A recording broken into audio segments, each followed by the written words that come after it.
আছে সারা বাংলা গণমার্কা আছে সারা বাংলা গণমার্কা আছে এই নাই নীতির গণমার্কা আছে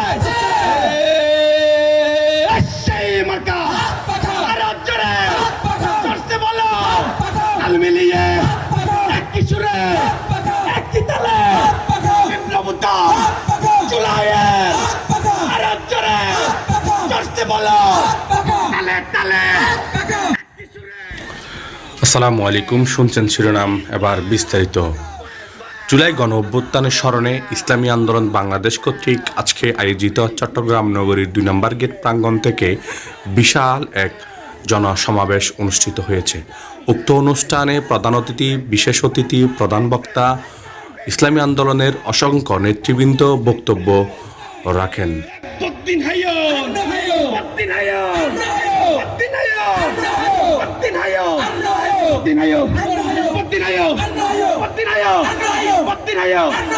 সর্বোপরি ইসলামী আন্দোলন প্রেসিডিয়াম সদস্য অধ্যাপক মাহবুব আলম সাহেব, উপস্থিত বিভিন্ন রাজনৈতিক নেতৃবৃন্দ, চট্টগ্রাম মহানগর সহ বিভিন্ন অঙ্গ সংগঠনের নেতৃবৃন্দ, সাংবাদিক ভাইয়েরা, প্রশাসনের ভাইয়েরা ও আমার কর্মী ভাইয়েরা, আপনারা জানেন জুলাইয়ের এই দিনে আমরা ইসলামী আন্দোলনের পক্ষ থেকে আমিরের নির্দেশে ইসলামী আন্দোলনের ব্যানার নিয়ে ছাত্র জনতার সাথে একমাত্র রাজনৈতিক দল রাজপথে ছিল।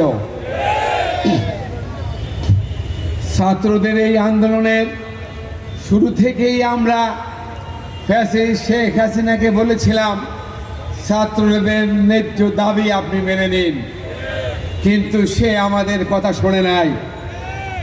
এক পর্যায়ে ৪ তারিখে যখন আমাদের নায়েবে আমির এক দফা এক দাবিতে শাহবাগে যে ছাত্র জনতার সাথে ঘোষণা দিয়েছিল আর শেখ হাসিনার সাথে কোনো আলোচনা নয়, এক দফা এক দাবি, শেখ হাসিনা কতক্ষণে বাংলাদেশ ছেড়ে পালিয়ে যাবে। সেই দিন ঘোষণা দিয়েছিল আগামীকাল ৫ তারিখে আমরা কারফিউ ভঙ্গ করে জনগণের গণভবন জনগণকে বুঝিয়ে দেব ইনশাআল্লাহ। অভ্যুত্থানের বর্ষপূর্তি উপলক্ষে আয়োজিত আজকের এই সমাবেশের সম্মানিত সভাপতি, সম্মানিত নেতৃবৃন্দ, বিভিন্ন রাজনৈতিক দলের নেতৃবৃন্দ, সমবেত ছাত্র জনতা, আসসালামু আলাইকুম ওয়া রাহমাতুল্লাহি ওয়া বারাকাতুহু।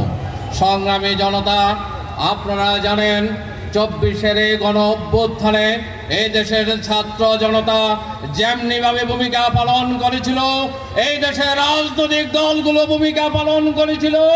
ইসলামী আন্দোলন বাংলাদেশ চরমুনাই পীরের নেতৃত্বে ঐতিহাসিক ভূমিকা রেখেছিলেন।